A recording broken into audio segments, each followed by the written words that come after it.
Assalamualaikum warahmatullahi wabarakatuh. Kita ketemu di acara Q&A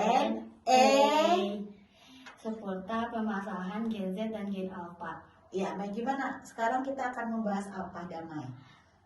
Jadi pertanyaan pertama, bagaimana jika orang tua tidak membolehkan anaknya menutup pintu? Nah, kalau ada kasus begitu, orang tua tidak boleh anaknya menutup pintu, tentunya sebagai anak bertanya kepada orang tua. Pertanyaannya, kenapa tidak boleh ditutup? Biar ada jawaban, biar lebih jelas. Karena kalau nggak bertanya akan sibuk dengan pikirannya sendiri. Dan biar jelas, tidak ada prasangka-prasangka nanti bertanya. Peribahasanya apa, Damai? Malu bertanya, sesat di jalan. Makanya bertanya. Nah, jadi nanti si anak itu gimana caranya bertanya kepada orang tuanya. Gimana caranya? Tanya aja, kenapa sih Mak nggak boleh ditutup pintunya, ada apa? Minta keterangannya apa? Nah, nanti dijelaskan sama orang tua ya. Jadi ngobrol, tanya ke orang tua. Jadi kita tuh harus banyak ngobrol, ngobrol sama orang tua, sama saudara gitu. Oke? Sekarang kita langsung pertanyaan kedua. Bagaimana jika orang tua selalu membeda-bedakan dan selalu menyalahkan dia padahal dia jarang salah? Kamu coba bayangkan kalau kamu dibanding-bandingkan rasanya apa? Dibeda-bedakan. Kesel. Selain kesel apa? Benci. Selain benci? Emosi. Terus sedih kan? Iya. Nah, jadi itu berkaitan dengan yang namanya adil.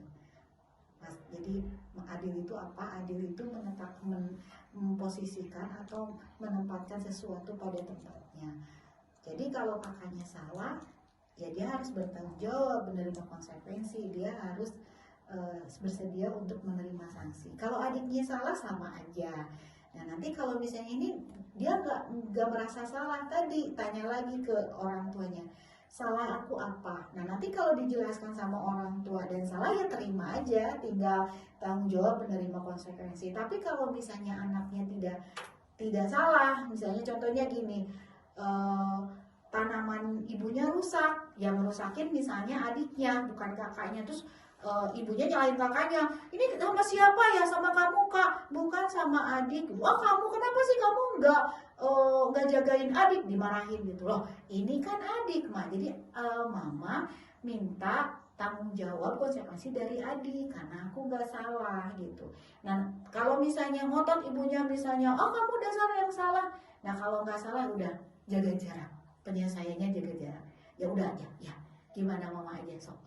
Nah, gimana caranya anak itu tuh tidak terpancing dengan ibunya, biar yang mengendalikan diri kita kan diri kita sendiri.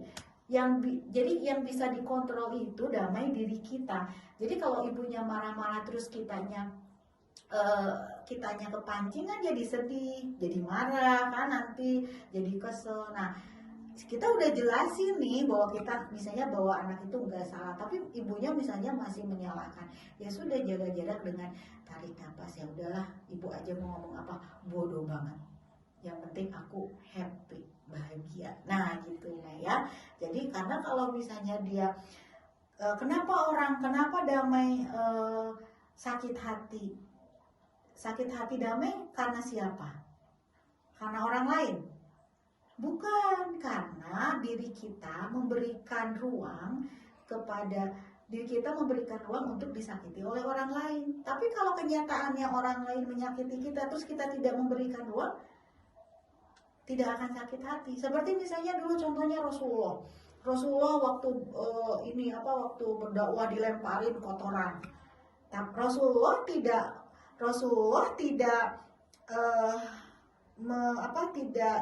tidak membuka dirinya untuk disakiti sama yang lain, tidak mengizinkan. Malah Rasulullah gini, ya sok ngelemparin kotoran, tunggu, kalau kamu sakit yang pertama kali nengok itu adalah aku.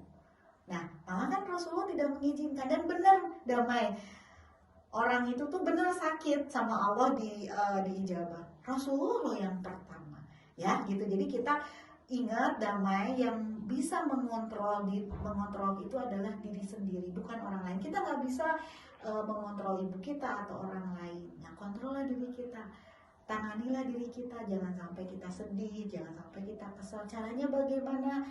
Dikelola. Ketika kita sedih banget, kita kelola, tarik nafas, kemudian kita bisa mensugestikan gini, ya Allah, aku tuh lagi sedih atau lagi kesel, tapi saya pasrah kepadamu ya Allah, apapun yang terjadi, karena Engkau itu tidak akan menzolimi umatnya, Engkau itu akan menakdirkan baik untuk hambanya, meskipun saat ini hamba belum bisa menikmati takdir itu. Gitu, Mei. Ya. Kita langsung masuk ke pertanyaan terakhir untuk hari ini. Pertanyaannya, bagaimana jika orang tua tidak membolehkan anaknya ke psikolog karena dikira gila? Oke, sip. Jadi ini yang harus ada edukasi nih ke semua, karena bukan dari Damai aja, dari yang lain juga beranggapan, kenapa ke psikolog, kamu kan gak gila. Kalau gila itu sebenarnya bukan ke psikolog, Damai, tapi ke psikiater, karena dia butuh farmakologi, butuh obat-obatan yang diminum. Nah, meskipun nanti kalau sudah tenang bisa dibantu oleh psikolog.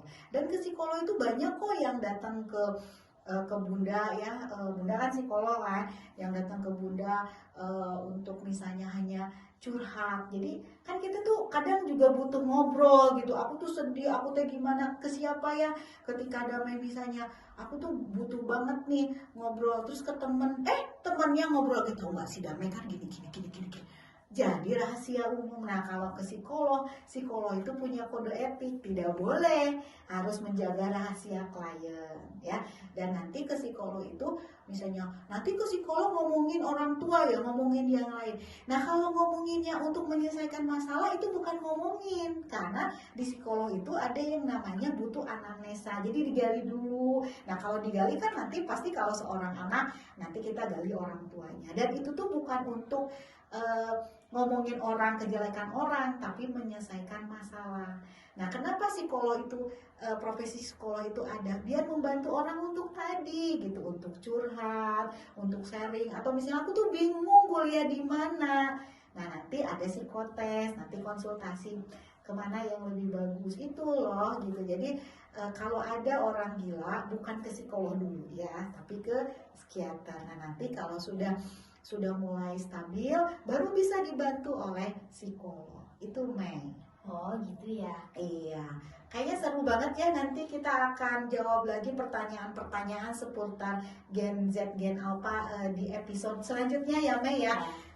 Terima kasih untuk yang melihat kami. Ini adalah perdana dari kami. Mohon maaf kalau misalnya perdana ini juga masih ada kata-kata yang belum lancar ya, Damai, nggak apa-apa, karena ini juga pembelajaran untuk kita ya, Mei ya. Ya, tadi ingat di acara apa? Q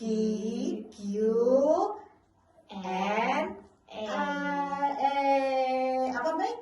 Q N Terima kasih. Assalamualaikum warahmatullahi wabarakatuh.